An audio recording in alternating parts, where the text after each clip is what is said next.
Without further ado, I'm going to go ahead and introduce LDF's Associate Director Counsel of the NAACP Legal Defense and Educational Fund, Janai Nelson, for our welcome. So thanks first for taking the time to join us to learn more about how data and technology are used in our daily lives to impact and affect decisions about individuals and our communities. We want to share information with you on this topic, and as you already see, we have a wonderful interactive activity outside where you can learn more, but we also want to hear from you. We want to mine your knowledge about how you see data and technology impacting your lives on a daily basis so that we can work together to arrive at some solutions. So the Legal Defense Fund has been working with many community partners over the course of about 2 years now to really develop our expertise in the area of data and technology, and also to engage with experts in the field, from tech companies to community organizations to other experts, so that we can tackle what seems to be an almost intractable concern together. And I want to be clear that we are not anti-technology, right? We all use data and technology in our daily lives on a regular basis, and we are not Luddites. We don't believe that we should go back to old-fashioned pencil and paper. What we do believe, though, is that we need to be responsible in how we use data, that we need to use it transparently, that we need to use it in ways that don't continue to perpetuate racial bias and racial discrimination. And those are the issues that we want to tackle today. So we titled this event Automating Bias because we want to underscore what we think is the biggest concern and the biggest threat to the use of big data systems. And that is, it can direct outcomes in our lives to reinforce racially biased data to produce racially biased decisions and outcomes. So throughout the day, you'll hear terms like automated decision systems, artificial intelligence, big data, metadata, machine learning, machine teaching, all sorts of terms and terminology that may have been foreign to at least me up until several years ago, algorithmic bias, automated bias, but we're here to decode those terms and those concepts together today and understand how they, in fact, impact our lives. The critical point to take away is that while the use of technology can streamline information, can make our lives run more smoothly in some ways, it can speed up the aggregation and the analysis of important information, there are serious concerns that can result when we don't use it responsibly. And we are most concerned with the impact that it can have on marginalized communities, and particularly low-income communities and communities of color. And let me just break down what I'm sure you'll hear as a constant theme throughout the day, and that is when biased data goes into a system, biased outcomes and decisions come out of that system. Dirty data in, dirty data out.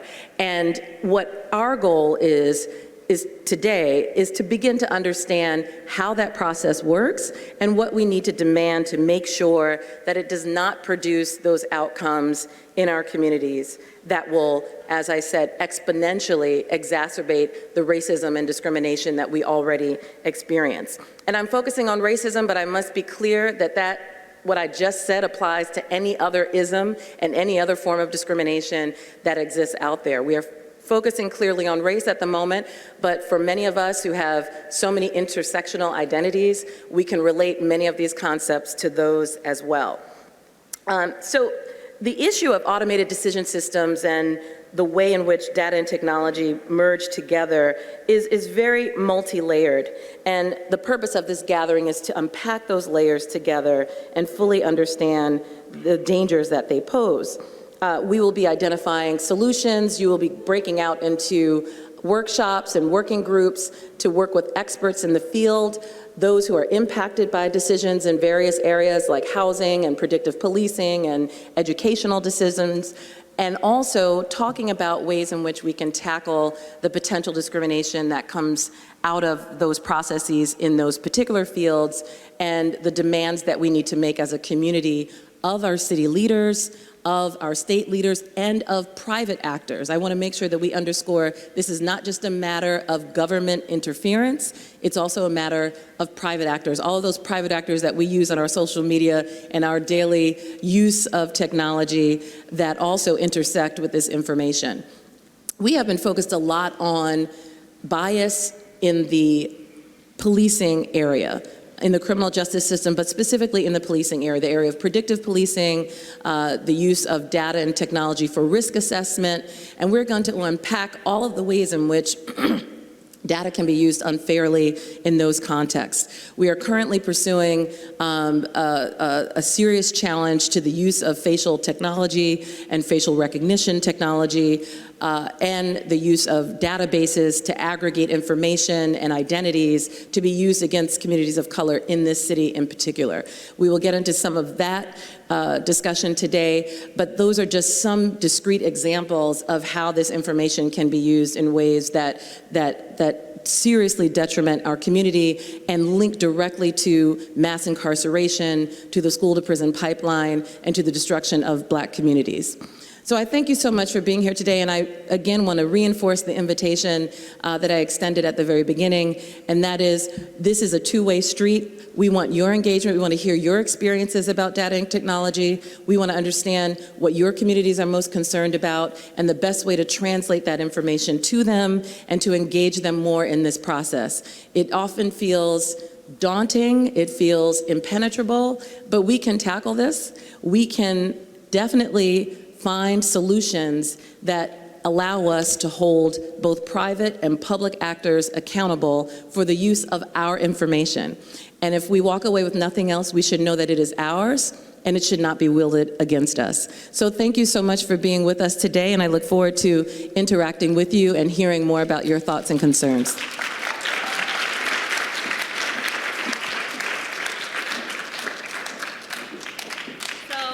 I'm Katurah Topps, and I will let Rashida and Ruha introduce themselves and give you a little bit about their background before we get started. We'll switch. Hi, I'm Rashida Richardson. I'm the Director of Policy Research at the AI Now Institute, which is an interdisciplinary institute based at NYU, and we research the social implications of artificial intelligence. My background is as a civil rights lawyer, and I'll be in some of the breakout sessions, but a lot of what we are talking about today are the things that I research and work with a lot of people in the room on advocacy efforts here in New York City and around the country and globe. Good morning, everyone, or good afternoon by now. My name is Ruha Benjamin. I'm an associate professor of African American Studies at Princeton and the founder of the Just Data Lab at Princeton, and the author of a book called Race After Technology. And just acknowledging the brilliance and the work that's gone into this day, I just want us to give a round of applause to these two individuals here, Rashida and Katurah.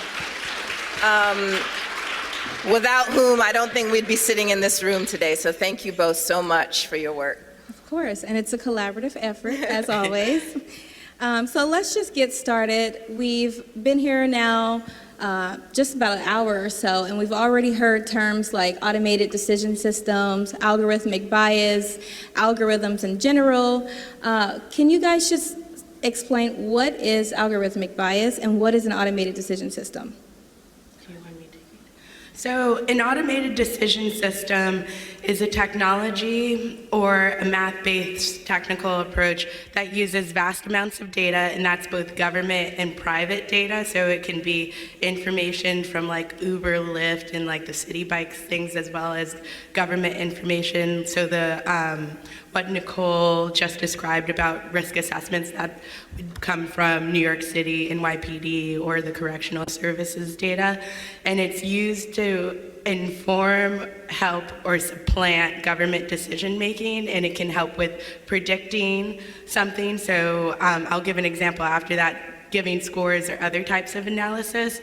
So that's you can see the definition up there. So to give a real-world example of how this plays out, a technology that is used here in New York City called predictive policing is used to predict where a crime may occur or who may be a victim or a perpetrator of a crime. And it's used by the NYPD, and they rely on NYPD data, so we'll look at prior arrest data, aggregate data about where crime is occurring, which can come from 311 calls or from NYPD stops, as well as other non-law enforcement data like the weather or where a sports event is happening, and other things that may make you go, about how it relates to crime, but it's used to help predict crime in those instances.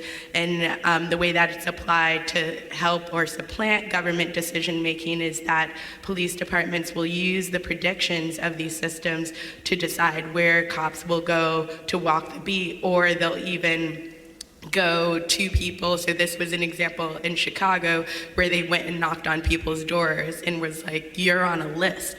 Not much context was given to people, but it was because they were on a list for possibly being a victim or a perpetrator of a gun-related crime and weren't given much context on how that was being used, but it was being used by the law enforcement department to decide where they were going to go and who was going to be subjected to more inquiry by the police. And then I'll hand it to Ruha for No, that's a great example. Okay, so Rashida, let's just break it down a little bit. You gave the example of predictive policing as a form of using automated decision systems. So what is wrong with a police department taking the data that it has and using that to determine where crime will happen or where they should go? So part of the problem is because it's relying on historical data, and that's a twofold problem in that if it's relying on law enforcement data, it's not actually reflecting the occurrence of crime. So a lot of the times it's just reflecting police practices and policies. So if we look here at New York City, where we all know the NYPD engaged in racially biased stop and frisk practices for over a decade, if that information is imported into a system and given the awe of objective fact, then it's going to just predict that black and brown people commit more crimes when we all know that's not the truth. But the problem there is that it's reflecting the NYPD's practices, not actually where a crime occurred. And another problem is that even the non-law enforcement data is not very objective. So some of the examples I gave of weather or sporting events, those are based on criminology research, which is kind of arbitrary, or based on sort of old school views about crime, but also information like 311 calls is something that's not very objective. And recently there was an organization in New York that looked at 311 data and found that in neighborhoods that were recently gentrifying, so an influx of whiter and affluent residents, not only saw an increase in 311 calls, but the outcomes of those 311 calls ended in arrest or a stop were 3 times as more likely. And that's mostly because of what we're now seeing as more prevalent of like the barbecue Beckies, and where we see people calling the police for non-criminal behavior that they just suspect as criminal or something that makes them feel uncomfortable. And when that's someone who the law enforcement department respects or takes their information as truth, that then becomes a fact that's used in the system and becomes perpetuated over time. So when you hear throughout the day us talk about bias in and bias out, or garbage in and garbage out, it's really talking about what is the problem with the data that's being used, whose worldview is being projected by that data, and how is that affecting all of us. And so would this be dirty data? Yes, so dirty data. Yeah. Thanks for the leading question. So dirty data is a term that comes from the data mining community, and it relates to skews or other inaccuracies in data. So as I suggested with the stop and frisk data, those were not actual indications of crime, but that was flawed data that was taken as fact. But then you could also just have input data put in wrong. So if a date or even the name of a person is input wrong, then that is also a form of a skew. So there's many ways that you could have information that is seen as objective fact that actually is flawed. Okay, so basically you have all of this dirty data. You have a society that we all know has racially discriminatory practices, systemic racism that's going on, and those practices are all incorporated into the data, which is why we have dirty data.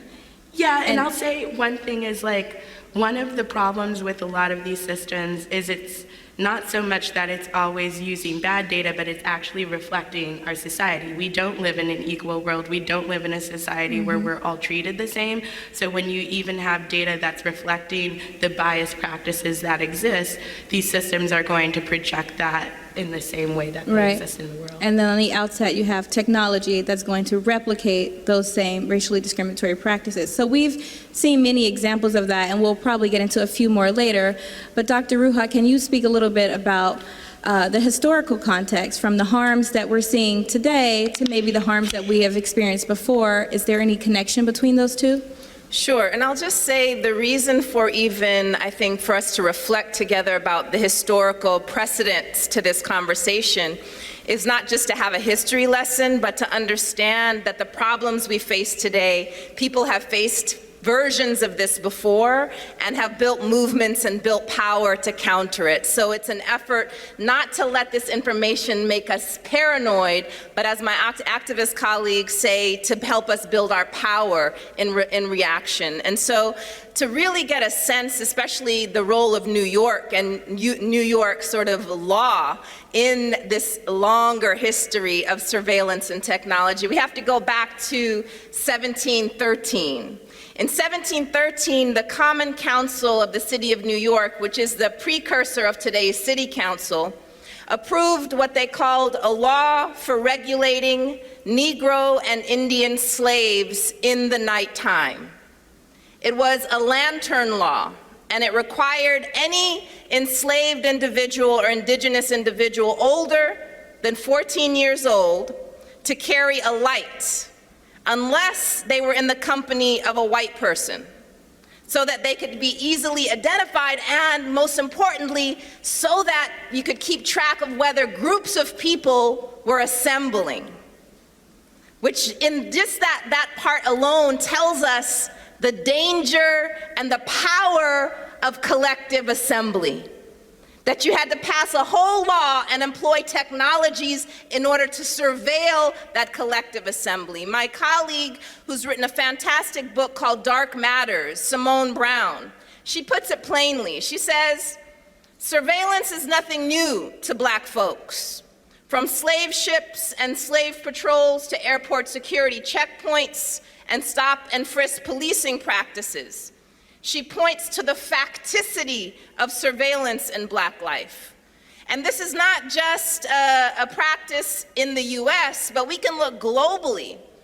We can look at how different societies have employed technology, have employed automated systems in order to advance social control and racial control. We know, for example, the Nazi regime collaborated with the company IBM to create punch cards in order to tabulate, calculate, and control unwanted, denigrated populations as a precursor to genocide.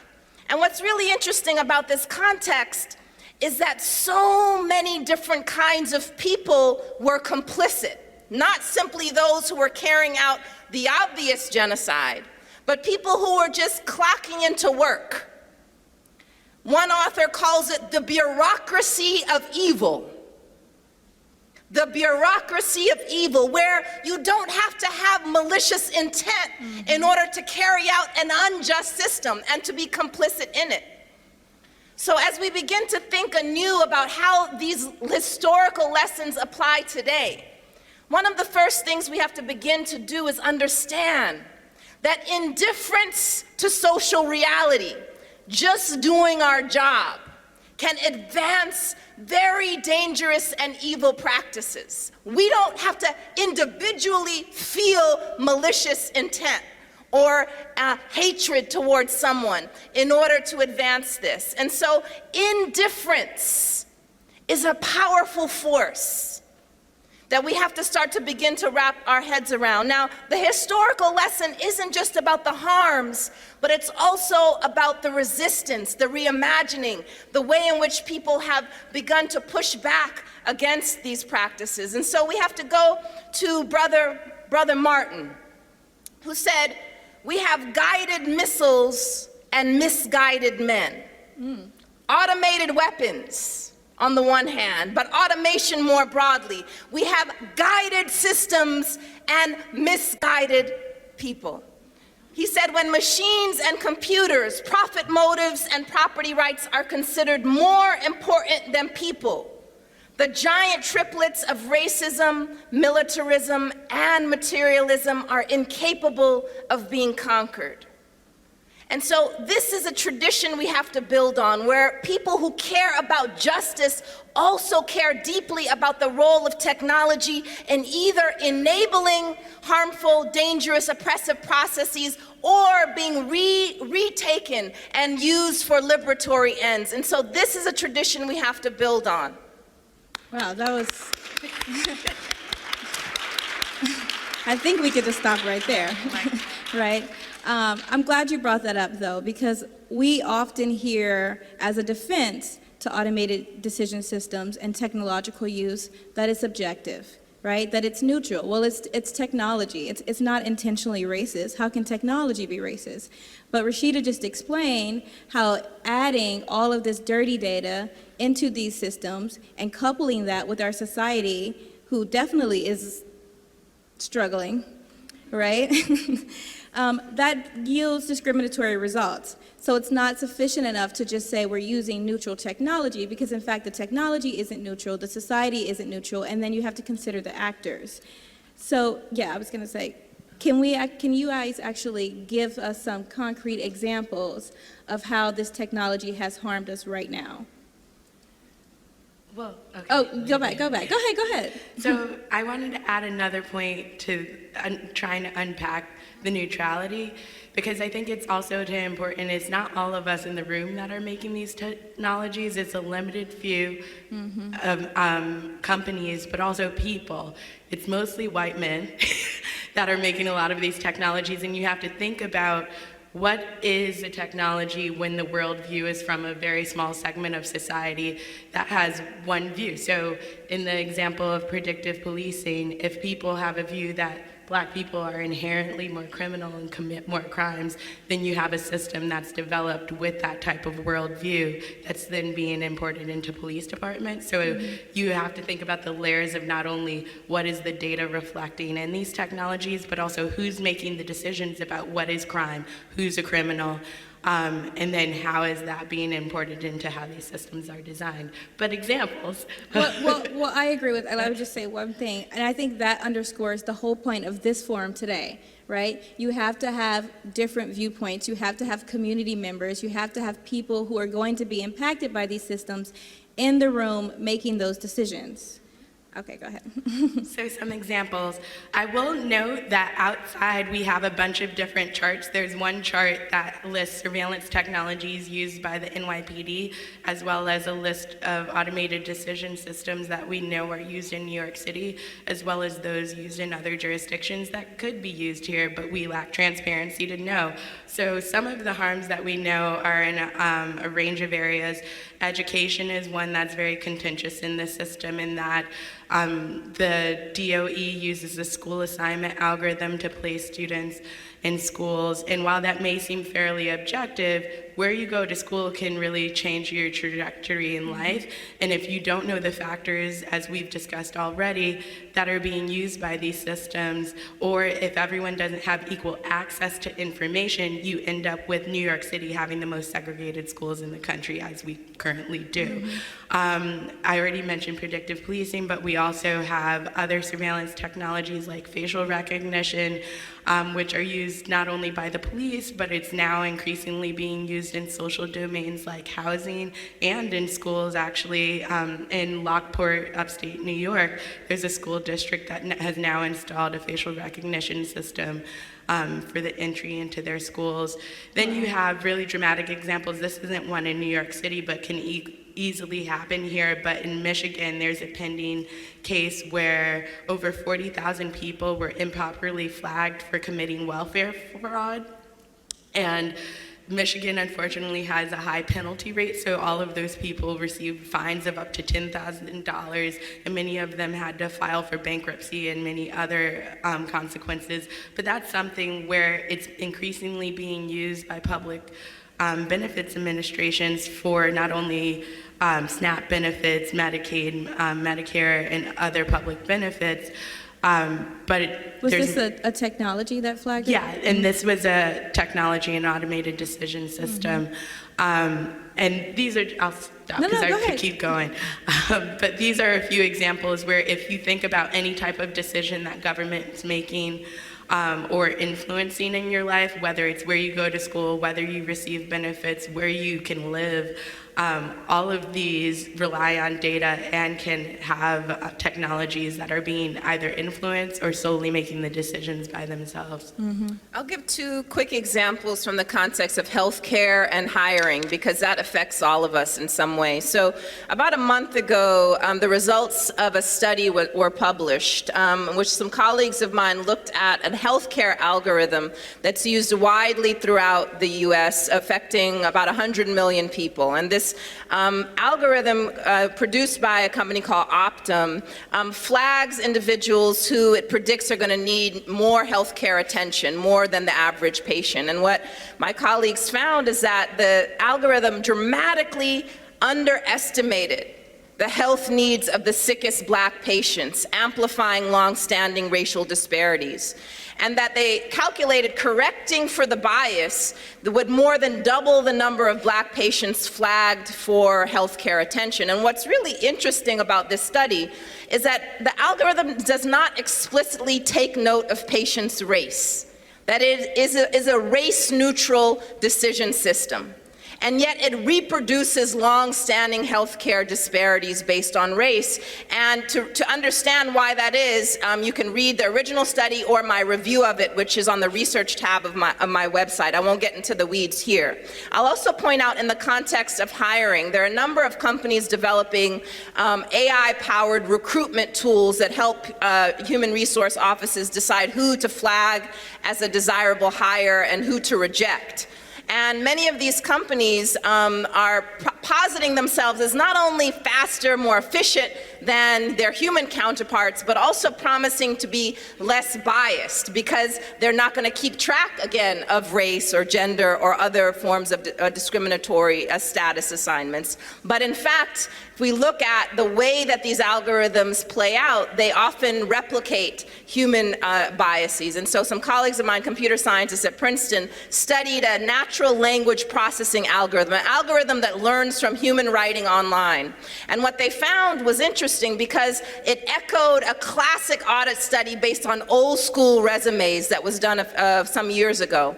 And this algorithm associated Black names, people's names, with negative qualities and white names with positive qualities, which builds on a classic audit study that sent out resumes to thousands of employers, and all the qualifications were the same on the resumes except the names were different. And employers responded positively to those white names, and the algorithm does the same. And so we have to question how both the training data, the design of the algorithms, posit themselves as neutral and objective, and yet often replicate these long-standing biases.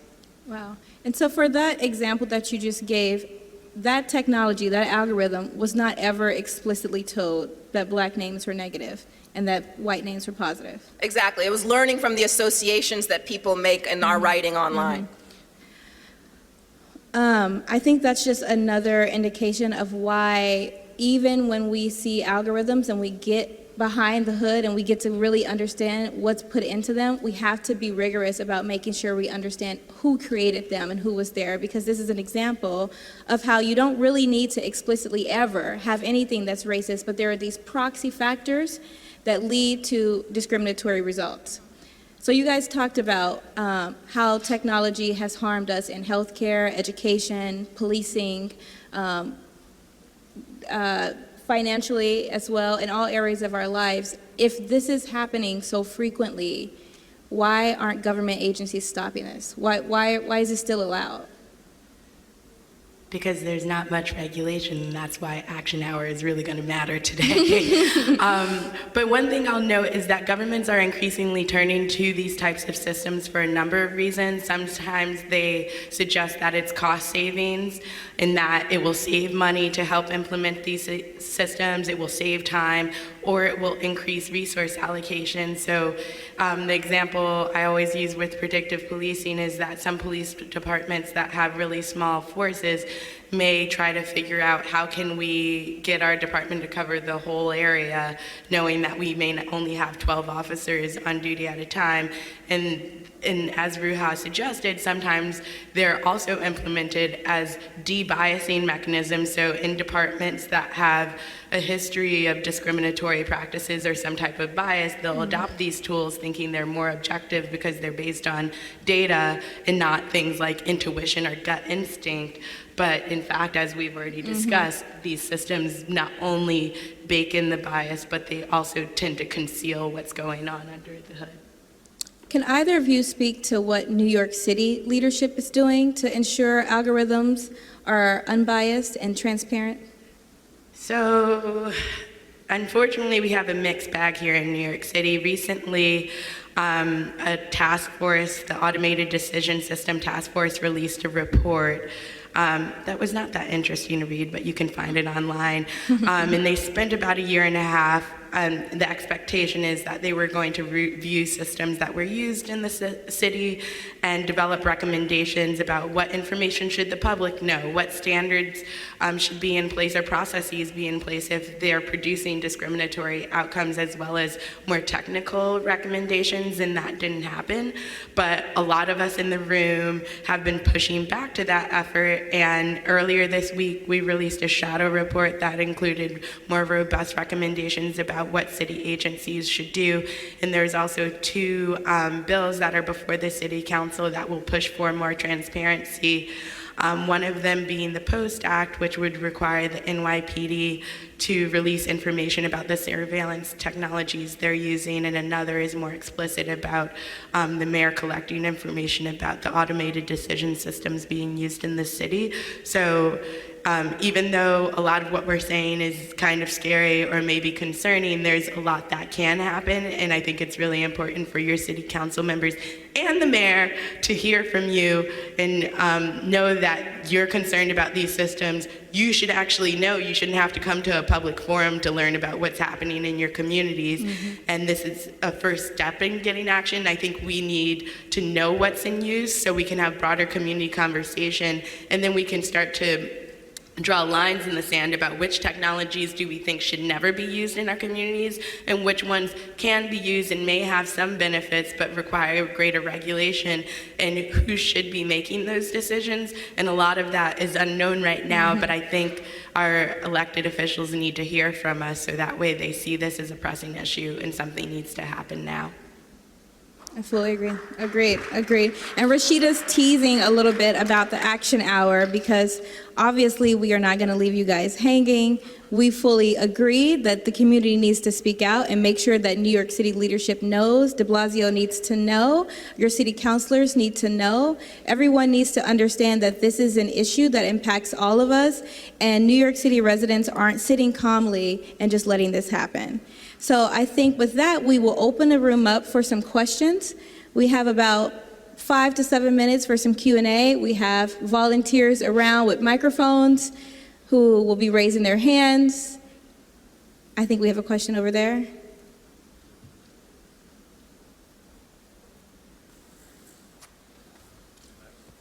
I always stand up because I'm not too loud anyway, even with a mic. But no, I wanted to comment or point out something about your reference to the United Healthcare, Optum healthcare study.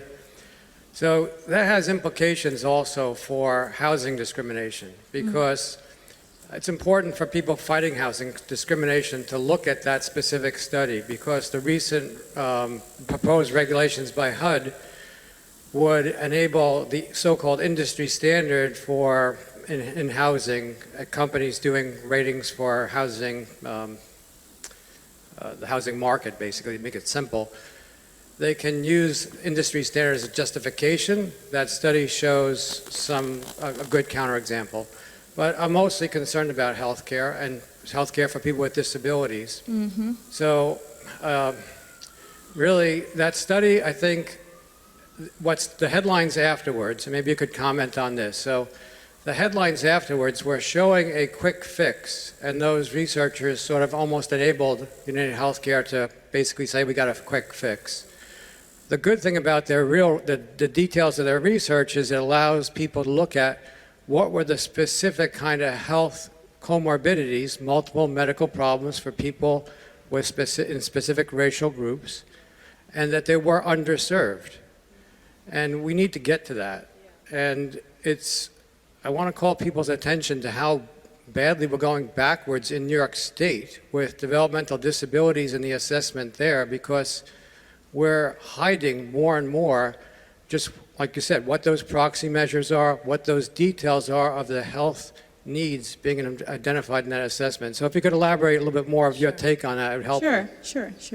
Yeah, so really, I'll give you the nutshell response, and we can talk more throughout the afternoon. But first, to the housing context, I think one of the things in terms of the HUD rule, one of the ways to think about it is it's enabling an algorithmic alibi for discrimination.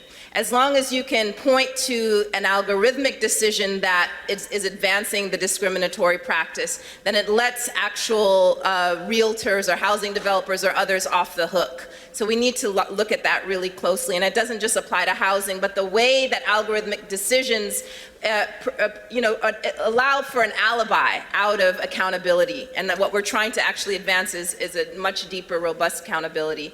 In terms of the actual healthcare study, and it also relates to the hiring algorithms, what's the kind of paradox in both of those is that the automated decision system grows out of a context in which people are having more awareness and acknowledgement of the existing biases among humans, and also, in the case of healthcare, an attempt to save money and save costs. So it grows out of a context of cost savings and acknowledgement of bias, but then the turn to technology and algorithms as a quick fix, as a technical fix, rather than dealing with the underlying causes of the problems is where we make a wrong turn. And so I would co-sign the point that you made, and I hope that these points actually infuse our conversation today.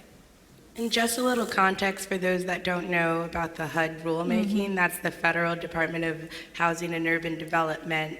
And earlier this year, around August through October, they issued a rulemaking, which is something that then can become law, that provided a number of defenses to landlords or even banks that use algorithmic systems and may have a racial bias. And it pretty much said you get a get out of jail for free card.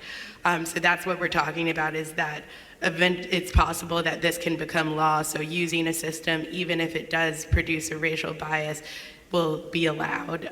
So this is why you should learn more. Mm-hmm. And just going back to the historical context, we've seen constant racial discrimination in the housing context, and this is just a reiteration of those same discriminatory tendencies. I think we had a question over there. Yep.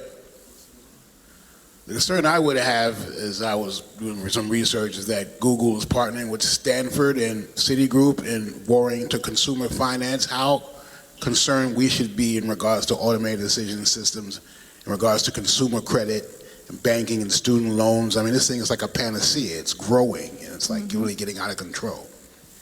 Yeah, so a lot of the examples we gave are focused on government because that's something that there's legislation and activity around here. But what you're talking about is also in the private sector, and the examples that Ruha gave are similar in that they exhibit the same problems. So if we know that there's been a history of credit scores having a racial bias, and you're using the same data but automating it over time, yes, it's going to produce a biased outcome, and the same in many other sectors. So yes, we should be concerned, and there's an increased use and reliance on these systems because of this point that we keep making about data being seen as objective. There's a term called automation bias where we all presume that because it's based on data, it's therefore fairer or not biased. But the reality is, if that data is reflecting the societal biases we have, or reflecting historical bias practices, or even just embedded with proxies where it may seem racially neutral but correlates with race, gender, or socioeconomic status in some way, it's going to produce the same flawed outcomes. I think we have a question there.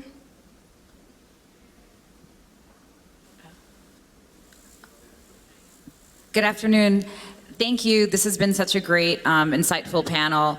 And I am very interested in seeing how government uses data for good and for public policy making based on the evidence they're gathering from data. In particular, I'm really interested right now on criminal justice reform and how can we perhaps use some of the data for good outcomes in alternative sentencing specifically. And I wanted to see if you have come across other examples of using emerging technology like AR and VR for training and the data that's coming out of that and whether that's also giving us insight into bias. And so how can we take the data that's already being collected and how can we use it for good in solving problems like healthcare and criminal justice reform?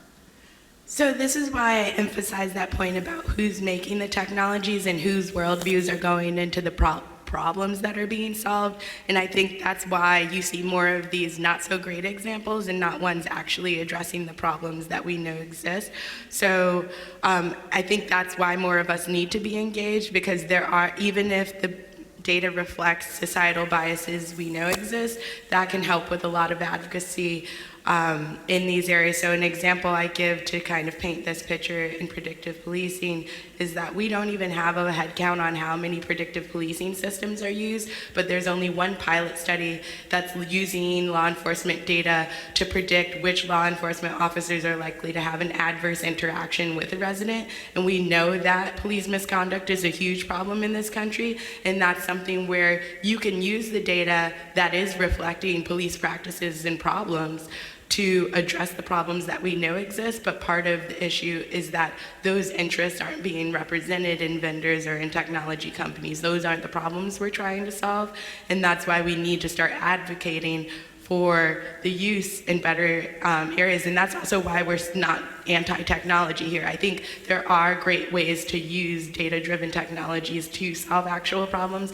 The issue is we're not using them to solve the problems that we know exist. Mm-hmm. Another concrete example I'd give that is emblematic of, I would say, a genre of solutions that I support is called the Anti-Eviction Mapping Project. And what's crucial here is thinking about not just using existing data to then, solve some problem, but thinking about the question that data is supposed to answer and that the technology is supposed to solve, and who gets to pose that question.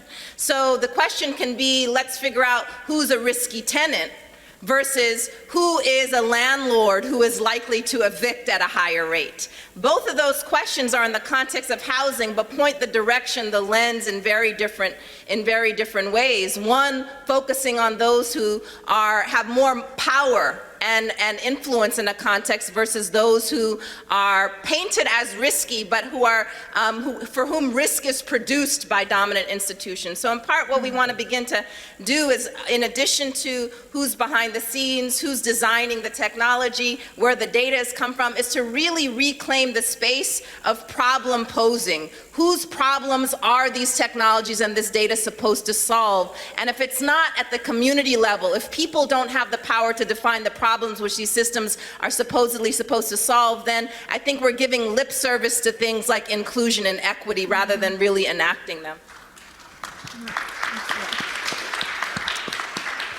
So we are out of time. I'll take one more question, and then we'll have a hard stop. Brief question. Thank you so much. So we've talked a lot about how good intentions can lead to concrete harm. People generally implement these things, facial recognition in school, to improve safety.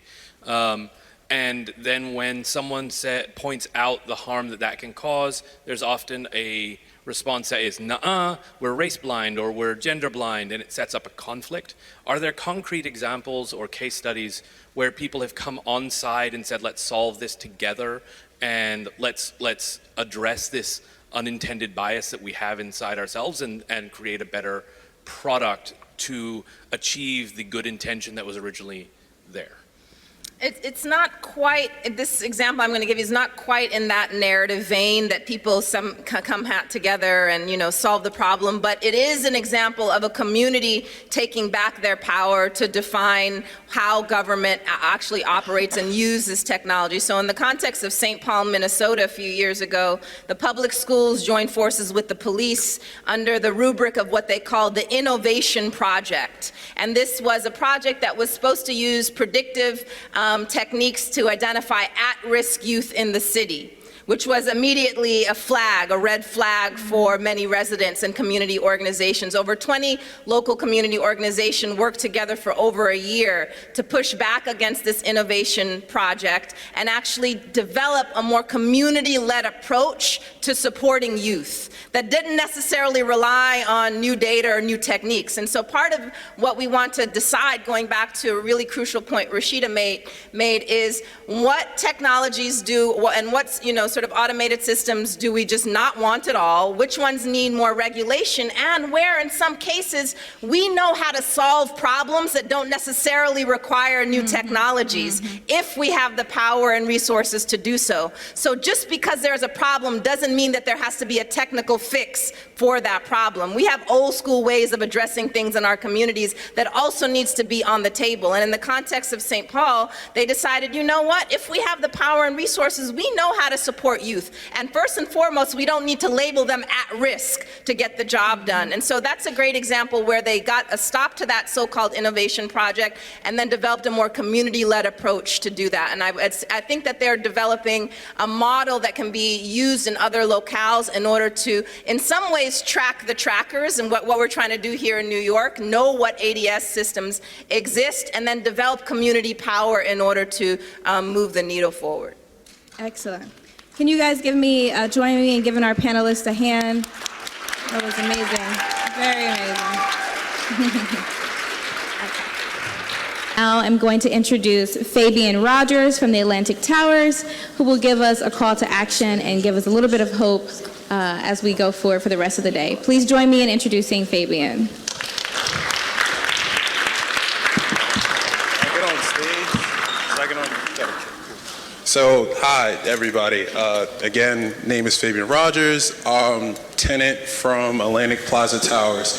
I wouldn't say rinky-dink, but a place that is a place of culture, was made in late 60s and is preserved culture for a while. And I come from people who just simply like to live, pay for their livelihood just like everybody else. Yes, there's affordable housing in it, but what we understand now is that things like affordable housing and things that are given to people or whatever the case may be, it's almost like it's stigmatized. And so I come here as a community advocate overall. I've been a part of a fight for facial recognition not being installed in our housing, but really the bigger conversation is thinking about facial recognition and housing in general. But I don't want to focus on that in this. I want to focus on the fact of thinking about advocacy, because the core of everything that we've been talking about today, the root of it starts at the grassroots level. There has to be a movement for everything that goes on. I know everybody likes to point the finger at the government, because the government is the one that makes the laws. The government is the one that makes actions happen. The government is the one that handles the big cases for things to be changed. But at the end of the day, ultimately, where issues start is from the people that are affected by them. Those are the people that care about the issues more often than not. Those people are the people that understand the issue the most because they live that experience. And I'm an example of that, where I lived the experience of dealing with something I didn't understand a year ago, and I had to inform myself to figure it out. And so I come here today as a walking testament for any sort of movement that's relevant to you, because I know housing might not be relevant to some people. Some people are living nice, cool. But maybe education might be a thing that you might have an issue with. Child welfare might be something you have an issue with. The idea of employment, discrimination within that is an issue that you have an issue with. But at the root of everything that we talked about amongst all the breakout groups is that the core of where things start is the grassroots level. The people like you and I that are in this room right now. Those are the people that usually enact the change because they're the people that can speak from experience that help people understand how to properly go about the proper legislation or the proper movement to make sure things are done in order to protect the people that are affected on an everyday basis. So I know it's a lot to ask for, and trust me, I'm not a fan of the fact that I have to go to City Hall hearings, talk to elected officials that never heard of me a day in their life, but the simple fact that if I don't go and talk to them, they'll either assume that they have a solution to the case, but they don't talk to the people that are affected. And so this call to action that I'm doing is just to help you understand that what you're doing right here, sitting in these seats, is so, so, so important because it's usually the start of the bigger movements that come that enact change that allow for us to live more convenient and comfortable lifestyles. You got to understand, the civil rights movement started from grassroots movements, and people don't think about civil rights as grassroots. We just think about it as civil rights. Rosa Parks said no. But it starts from the fact that she was one of many of people who were affected by very discriminative policies that affected her lifestyle. And she was just one person that was a representation of an entire movement, essentially, or one of many that were a part of representations of big movements. But if we start to think about these movements as grassroots and think about where we fit in that puzzle of how to fix the problems that come to our face and how we have to deal with them, and figure out how we fit ourselves in the puzzle of how do I talk to the next person? How do I enact change? How do I enact the policies that need to be done? Because it can be possible.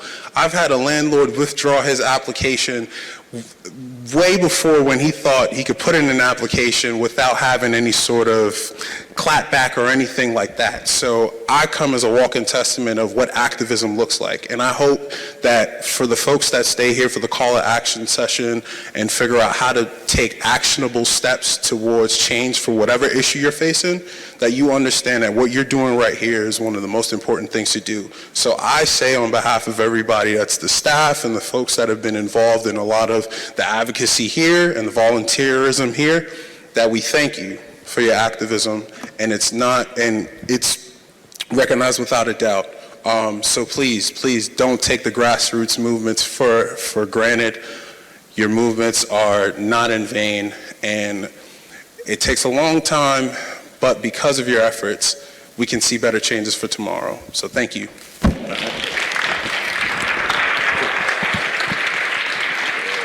Thank you, Fabian. Okay, I'm going to close us out, but I just want to note that Fabian is a part of a group of tenants that literally did just take this invisible system that they didn't know anything about. They were thrown this unexpectedly. They were not given adequate warning about the system. They weren't understanding what was behind the system, and they were able to fight against it.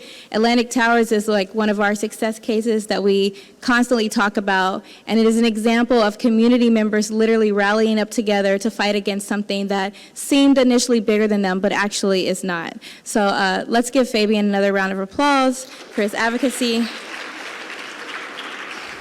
And we are severely behind time, so I won't keep us too long. But I do want to say that Fabian's speech and everything that we've heard today, everything we've seen today, really reinforces one thing.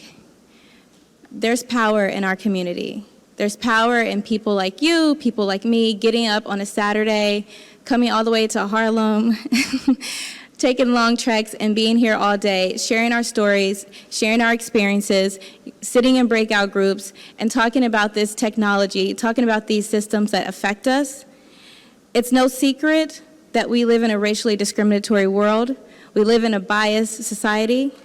Before technology, as Dr. Ruha pointed out today, we already had systems in place that target Black and brown communities. We already had systems that mass surveyed us, that watched us, that removed our children from our homes, that denied us of education, that policed our bodies, that told us that we weren't going to be good enough, that we were risky, that we were likely to commit crimes. We've already seen those systems, and now with technology, we've seen those exact same systems replicated, but at alarming rates. And worse, it's done in secret. We don't always have access to understanding these algorithms, and they're put into place by people who aren't necessarily focused on our views. There's more efforts to criminalize than to have public safety measures. There's more efforts to criminalize poverty, blackness, and people of color than to help the public health situation that we need.